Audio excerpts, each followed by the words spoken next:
திரு. புஷ்பா தங்கதுரை அவர்கள் எழுதிய கிரைம் நாவல் காதல் அல்ல காதலி. இதனுடைய முந்தின பகுதிகள் இந்த வீடியோ டிஸ்கிரிப்ஷன்ல இருக்கு, அதையும் கேளுங்க. இப்ப அடுத்த பகுதி கேட்கலாமா? பகுதி 3, அத்தியாயம் 5. சச ரிரி கக ரிரி கக மம மம பப தத. வாயில் முனகிக் கொண்டு அந்த 40 வயது நபர் அந்த சின்ன குறுகலான இடைவெளியில் நடந்து சென்றான். வரிசையாய் பல வாயில்கள் அந்த இடைவெளியில் இருந்தன. ஒவ்வொன்றின் உள்ளும் ஒரே அறை குடும்பங்கள் முடங்கி கிடந்தன. கடைசி கதவை போய் டொக் டொக் என்று தட்டினான். யார் என்று ஒரு பெண் குரல் கேட்டது. நான் தான் மதனா என்றான் அவன். உள்ளே திறக்கப்படும் சத்தம். அவன் நுழைந்து கதவை உடனே சாத்தி தாழ்பால் போட்டான். அறையில் ஏதோ ஒரு ஜன்னல் லேசாக வெளிச்சம் விட்டிருக்க, கீழே மட்டும் கிடந்த இருட்டில் சம்மணமிட்டு அமர்ந்தான் அவன். ஏதாவது தெரிஞ்சுதா என்றாள் மதனா. அவள் முகம் முழுதும் வீங்கி இருந்தது. விசாரிச்சுட்டேன். உங்க அக்கா உன்னை பத்தி கொஞ்சம் கூட கவலைப்படல. அந்த கட்டடத்தோடு நீயும் போயிட்டதா நினைச்சாங்க. மதனா எதுவும் பேசவில்லை. கர்ச்சீப்பை எடுத்து கண்களை துடைத்து கொண்டாள். இல்ல, நான் சொல்றேன். நான் வீட்டுக்கு போய் ஒரே ஒரு வார்த்தை சொல்லிட்டு வந்துடுறேன் என்று கூறி அவனுக்கு முன்னால் தலைய உட்கார்ந்தாள். அவளது கலக்கத்தை அவன் பொருட்படுத்தியதாக தெரியவில்லை. என்ன தேடி யாராவது வந்தாங்களா என்று கேட்டான். யாரோ வந்தாங்க. நாகசாமி நாகசாமின்னு கூப்பிட்டாங்க. ஒரு கணம் அந்த நபர் நெஞ்சில் கை வைத்தான். சுவாசம் இழுத்தது. யாரது என்றான் பதட்டத்துடன். சொல்றது முழுசையும் காதுல வாங்கிக்கிடுங்க. அவரு அடுத்த வீட்டுக்கு வந்திருக்கார் போல இருக்கு. என் பேரை சொன்னான்னு சொன்னியே. இல்லையே, பக்கத்து வீட்டுக்காரர் பேரும் நாகசாமி போல இருக்கு. அவனது கலக்கம் நொடியில் விலகியது. சடக்கென்று அவளை இழுத்தான். மடியில் நிறைத்து கொண்டு மெல்ல இடையில் கை வைத்தான். எத்தனை நாள் இந்த இடை கிடைக்குமா என்று ஏங்கி இருப்பான். டிவி நாடகம் நடிக்க, கோஷ்டி சங்கீதம் பாட எத்தனை டீனேஜ்கள் போட்டி போட்டு கொண்டு அவனை மொய்த்தன. உனக்கு குரல் பிரமாதமா இருக்கு. உன்னை ஜேசுதாஸ் கிட்ட சேர்த்து விடுறேன். உன்னை பாலசுப்பிரமணியம் கிட்ட கூட்டிட்டு போறேன் என்று எத்தனை பேர்களிடம் சொல்லி அந்த பெண்களை சொக்க வைத்திருக்கிறான். உன்னுடைய குரல் இனிமே சொட்டுது போ. டிவி ஸ்டேஷன் டைரக்டர் எனக்கு தெரியும். முதல்ல உன்னை செய்தி வாசிப்பாளரா சேர்த்து விடுறேன். நாளையே காரியத்தை முடித்து விடுவது போல எத்தனை பெண்களிடம் கூறியிருக்கிறான் இப்படி. அத்தனை பேரும் அவன் பாட்டு கிளாஸில் படிக்கும் பெண்கள். அவர்களை புகழ்ந்து பேசுகிற அந்த வேகத்திலேயே அவர்கள் பின்பகுதிகளை செல்லமாக தட்டுவது, இடுப்பில் சதையை தொட்டு கிள்ளுவது, தோளில் தட்டி கையை குலைப்பது, கையை குலுக்குவது போல் பிடித்து உள்ளங்கையில் ஒரு விரலால் சுரண்டுவது, இப்படி எத்தனை லீலைகள் பண்ணி இருக்கிறான். ஒரு ஆசிரியர் என்கிற முறையில் அவனுக்கு கிடைத்த லைசன்ஸுகள் இவை. இதில்தான் யாராவது வலையில் விழுவார்களா என்று காத்திருக்க, அடேயப்பா, நினைத்தால் கொத்து மீன்கள் கிடைத்துவிடும் போல தோன்றும். சிலவற்றை தற்காலிக உபயோகத்துக்கு கூட வைத்துக் கொண்டிருக்கிறான். ஆனால் நல்ல உடல் அமைப்போடு வசதியான குடும்பத்தை சேர்ந்த ஒன்றை என்றைக்காவது தட்டி கொண்டு விட வேண்டும் என்று அவனுக்கு ஆசை. அதற்கு இலக்கான நபர் இந்த மதனா என்று தெரிந்ததும் எத்தனை நாசுக்காக அவளுக்கு வலை வைத்தான். இப்போது இதோ அந்த வசதி வீட்டு பெண் அவனுக்கு அடிமையாகி அவனுடைய மடியில் கிடக்கிறாள். இத பாரு, இப்ப நீ போனா நிச்சயம் அகப்பட்டுடுவ. உன்னால நானும் அகப்படுவேன். அதெல்லாம் விட்டுரு.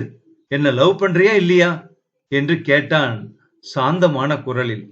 கிட்டத்தட்ட 20 வயது வித்தியாசத்தில் அந்த பெண்ணே அவனை காதலிக்கிறேன் என்று சொல்ல வைத்ததே அவனது பெரிய சாமர்த்தியம்தான். காதல் தெய்வீகமானது. அதற்கு ஏற்றத்தாழ்வு கிடையாது. வயது வித்தியாசம் கிடையாது. அது புனிதமானது. காலத்தால் மறையாதது. என்றென்றும் நிலைத்திருப்பது என்று அவன் கூறிக்கொண்டே வர, அந்த பெண் அதுவரை பார்த்த சினிமாக்களும் படித்த புத்தகங்களும் அதே வரிகளையே சொல்லி சொல்லி அவள் மனதில் தூபம் போட, இளம் குருத்து பெண்ணான அவள் மனம் கிறுக்காகி ஏன் அவனிடம் படிய மாட்டாள்?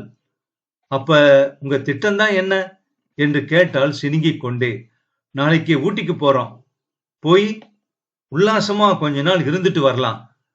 அந்த திட்டம் அவளுக்கு பிடித்திருந்தது. எங்கேயாவது கொஞ்ச நாட்கள் போனால் நன்றாக இருக்கும் போல இருந்தது அவளுக்கு.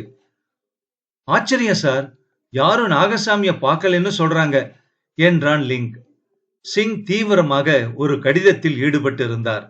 அவன் கூறி முடித்ததும் கடிதத்தை தாழ்த்தி கொண்டு அவனை நிமிர்ந்து பார்த்தார் சிங். ஒருத்தரும் பார்க்கலையா? ஆமா sir, radio station, TV station, அக்கம் பக்கம், பாட்டு கிளாஸ் எல்லாத்தையும் தேடியாச்சு. எத்தனை நாளா காணல? அந்த கட்டடம் விழுறதுக்கு 2 நாள் முன்னாடி கூட பார்த்திருக்காங்க. சிங் மெல்ல நெற்றியை அழுத்தி கொண்டார். ஆள் எப்படிப்பட்டவனு விசாரிச்சியா? ஆமா சார், எல்லாரும் ஒரே மனசா சொல்றாங்க அந்த ஆளு நல்லவன்னு. பிளாட்ல தனியா தானே இருந்திருக்கான். ஆமா சார், யாராவது அவனோட பழகுவாங்களா? அந்த மார்கபந்து தான் சமீப காலத்துல அடிக்கடி வந்ததா சொன்னாங்க. ஆமா, மார்கபந்து யாரு? கொஞ்சம் மறந்து போச்சு எனக்கு. கன்னிஹாம் ஹோட்டல்ல கேட்டரிங் சூப்பர்வைசர் சார். ஓ, அவரும் தனியா தானே இருந்தாரு? ஆமா சார், 3வது தளத்துல. சரி, இப்ப நாகசாமிக்கு என்ன செஞ்சிருக்க? Railway station, bus stand, airport எல்லா இடத்துக்கும் தகவல் கொடுத்திருக்கேன் சார். ரைட், வேற ஏதாவது துப்பு கிடைக்குதா பாரு. பாக்குறேன் சார்.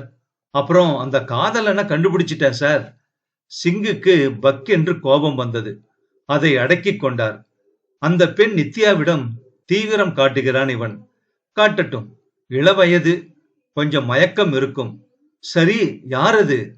அவன் திருப்திக்காகவே அந்த கேள்வியை கேட்டார் சிங். வசந்த்னு பேரு, பேங்க்ல கிளார்க்கு. ஓ, கண்டுபிடிச்சிட்டியா? குட். இதுல இப்போ என்ன தெரியுது உனக்கு? ஒண்ணுமில்ல சார் என்றான் லிங்க். நாகசாமி எழுந்து காலையில் 4 மணிக்கே வெளியே போய்விட்டான். 6 மணிக்கு கதவை தட்டினான். கதவை திறந்த மதனாவுக்கு ஆச்சரியம். இதென்ன, ஆள் மாறிவிட்டாரே. மேலும் கீழும் கண்களை பிதுக்கிக் கொண்டு பார்த்தாள். எல்லாம் ஒரு காரியமாதான், முதல்ல கதவை மூடு என்று சொன்னான். மதனா கலக்கத்துடன் அவனை பார்த்தாள். நாகசாமியின் தலை பாதி போய்விட்டது. அந்த மீசையையும் எடுத்திருந்தான். மேலே ஜிப்பா போன இடம் தெரியவில்லை. அதன் இடத்தில் டி ஷர்ட் ஒன்று படிந்திருந்தது. வா, உடனே எல்லாத்தையும் பேக் பண்ணு, கோவை எக்ஸ்பிரஸ்ல புறப்படுறோம். பேக் செய்ய என்ன இருக்கு, அதிகம் ஒண்ணு இல்ல என்றாள் அவள். ஒரு சின்ன கைப்பெட்டியுடன் இருவரும் புறப்பட்டார்கள். ஆட்டோவில் ஏறி ரயில் நிலையம் வந்து அடைந்தார்கள். ரயிலில் அவசரமாக ஏறி உட்கார்ந்தாள். அவன் ஒரே பார்வையாக பிளாட்பாரத்திற்கு எதிர்ப்புறம் பார்த்திருந்தான். ஜன்னல்கள் பக்கம் திரும்பவே இல்லை. ரயில் புறப்பட்ட பிறகுதான் திரும்பினான். மதனா என்று அழைத்தான் மெதுவாக. என்றாள் மெல்லியதாக. இனிமே கவலைப்படாத, நாம இனிமே பிரமாதமா வாழப் போறோம். அவள் கண் லேசாக சிலும்பியது. அப்படியா? ஆமா, நீ என்னவோ நினைச்சிட்ட, இனிமே பாரு. அந்த பிரயாணத்தில் அவன் அடிக்கடி எழுந்து போய்க் கொண்டிருந்தான். 1-2 தடவை அவளும் எழுந்து நடைபாதை பக்கம் வந்து அவன் எங்கே போகிறான் என்பதை கவனித்திருக்கிறாள். ஏன் டாய்லெட்டுக்குள் அடிக்கடி போனான்? சமயத்தில் கதவை திறந்து வெளியே பார்த்தவாறே ஏன் நின்றான்? அத்தியாயம் 6. மலை ரயில் மாலையில் ஊட்டியை அடைந்தது. மதனாவும் நாகசாமியும் இறங்கினார்கள். கவின் ஹோட்டலில் ரூம் எடுத்திருந்தான். ஊட்டியை மதனா முதல் முறை பார்க்கிறாள். இரவில் ஒரே குளிர். காலையில் எழுந்ததும் டிஃபன் வரவழைத்து சாப்பிட்டார்கள். ஏங்க, அந்த கட்டடம் இடிஞ்சு விழுந்துட்டதாமே. அவன் முகத்தில் ஒரு சுளிப்பு ஓடியது. உனக்கு எப்படி தெரியும்? திருப்பி கேட்டான். ரயில்ல ஒரு அம்மா பேப்பர் வச்சிருந்தாங்களே, படிச்சியா? ஆமா, உங்களை தேடுறதா போட்டிருக்காதுல. மீண்டும் ஒரு சுளிப்பு அவனிடம். எதையாச்சும் உளராத. இல்லைங்க, உங்களையும் வேற யாரையுமோ போலீஸ் தேடுறாங்க. ஆமா, உங்களையும் தேடணும். தெரியல, செத்து போனதா நினைச்சுக்கட்டுமே. எல்லாரும் செத்தாச்சு இல்லையா? பல பேரு அந்த நேரத்துக்கு வெளியில போயிருந்தாங்களாமே. இத பாரு, நானே பேப்பரை பார்த்தாச்சு. கட்டடம் விழுந்தப்போ நான் உள்ள இருந்தேனா அல்லது வெளியே போயிருந்தேனான்னு பாக்குறாங்க என்றான் அவன். எதுக்கு அப்படி செய்யறாங்க? திருப்பி கேட்டாள். எதுக்கோ கணக்கு வேணும்ல. இன்னும் ஏதாவது பிரேதம் எங்காவது இருக்குமான்னு பாக்குறதுக்கு. ஆமா, நீங்க ஏன் திடீர்னு உங்க வேஷத்தை மாத்திட்டீங்க? நாகசாமி ஒரு கடுமையான பார்வையை வீசினான். மதனாவின் பார்வை அஞ்சிக் கொண்டு பின்வாங்கியது. ஏது என்று இழுத்தான். நீ என்ன போலீஸ்காரியா? என்ன விசாரிக்கிற? உள்ளே அறை முழுதும் சூடு ஏறிவிட்டது. அவள் பார்வை நடுங்கியது. சிறிது நேரம் நிசப்தம் நிலவியது. இதெல்லாம் ஏன் உனக்கு கவலை மதனா? நான் தான் இருக்கனே. சட்டென்று அவளை இழுத்தான். இடுப்புக்கு மேல் அவளை தன் மீது சாய்த்து கொண்டான். மீதி பாதி உடலை அப்படியே தூக்கி சோஃபாவில் நீட்டி வைத்தான். பைத்தியம், இதிலேதான் என்கிட்ட ஏமாந்தது என்று நினைத்தான். அவள் உடம்பை வீணை பிடிப்பது போல பிடித்திருந்தான். உண்மையில் அது அவள் குற்றமல்ல. அவளது தேக அமைப்பில் பெற்றோர் வழிவந்த ஜீன்கள் செய்த துரோகம் அது. சராசரி பெண்களை விட அவளுக்கு அந்த PhD உணர்வுகளை அள்ளி கொடுத்திருந்தன. லேசாக அவள் உடம்பு தொடப்பட்டாலும் போதும், இந்த உணர்வுகள் பெட்ரோலை போல் குபீர் பற்றலாக பற்றி கொண்டன. இந்த சப்ஜெக்டில் ஒரு PhD பண்ணியது போல எல்லாம் அறிந்து வைத்திருந்தான் நாகசாமி. இந்த ஒரு பலவீனத்தில் மட்டும் அவள் அவனிடம் பெட்டி பாம்புதான். இல்லாவிட்டால் அந்த 20 வயது இளம் பெண் பைத்தியமாக 40 வயது ஆசாமியோடு அவ்வளவு தூரம் வீட்டு உறவுகளை இழந்துவிட்டு ஓடி வந்திருப்பாளா? அவளை அந்த இன்ப லயங்களில் மெய்மறக்க வைத்துவிட்டு அவன் எழுந்து வெளியே வந்தான். அறைக்கு வெளியே வந்ததும் திடுக் திடுக் என்று ஒவ்வொரு நொடிக்கும் பயம். உண்மையில் பேப்பரை அவன் பார்த்திருந்தான். அவன் அந்த கட்டிட இடிசலோடு இறந்து விட்டான் என்று போலீஸ் நம்பவில்லை. சிறிது நேரம் அறையை பார்த்து நின்றான். பிறகு அவசரமாக புறப்பட்டான். நாகசாமியின் காலடிகள் மறையும் வரை மதனா காத்திருந்தாள். பிறகு மெல்ல எழுந்து கதவை தாழ்பால் போட்டாள். இங்கும் அங்கும் கண்களை சுழற்றினாள். மேஜை மீது பார்வை லயித்தது. அருகே சென்று அதன் டிராயரை திறந்தபோது ஹோட்டலின் பெயர் தரித்த லெட்டர் பேடும் பால்பாயிண்ட் பேனாவும் வெற்று கவர்களும் இருந்தன. கடவுளாகவே தனக்கு அவைகளை வைத்திருக்கிறார் என்று நினைத்தாள் அவள். நாற்காலி மீது அழுத்தமாக உட்கார்ந்தாள் மதனா. டியர் நளினா, இதை போன்ற ஒரு கடிதம் வரும் என்று நீ கனவிலும் எதிர்பார்க்க மாட்டாய். உன் பேச்சை நான் கேட்கவில்லை. நீ ஏதோ பொறாமையில் சொல்லுகிறாய் என்று நினைத்தேன். அவன் என்னை டிவி நிலையங்களில் கொண்டு போய் பலரிடம் அறிமுகப்படுத்திய போது அகம் மகிழ்ந்து போய்விட்டேன். ஒரு விதத்தில் சின்ன ஸ்டாராகவாவது மாற வேண்டும் என்று எண்ணினேன். அதன் வேகத்தில்தான் அவன் பின்னால் ஒரு அடிமை பிராணி போல சுற்ற ஆரம்பித்து விட்டேன். இதில் நான் எல்லாவற்றையும் இழந்தாகிவிட்டது. இப்போது உயிரையும் இழப்பேனோ என்ற ஒரு சந்தேகம் வந்திருக்கிறது. அதனால்தான் இந்த கடிதத்தை உனக்கு எழுதுகிறேன். என்னை ஊட்டிக்கு அழைத்து வந்திருக்கிறான். அவன் வசிக்கும் பிளாட் இடிந்து விழுந்த போது நானும் அவனும் அங்கே இல்லை. இதில் எனக்கு ஒரு ஆச்சரியம். ஒருவேளை இவனுக்கு அந்த கட்டடம் விழுந்து விழுகிறது தெரியுமோ என்று. ஏனென்றால் அவன் முன்னேற்பாடு போல் ஒரு கச்சா இடத்தில் என்னோடு போய் தங்கினான்.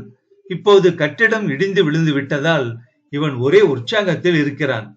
அதுதான் என்னை இவன் மீது சந்தேகம் கொள்ள வைத்தது. என்ன பிடிச்சிருந்த சனி போச்சு என்று அடிக்கடி சொல்லுகிறான்.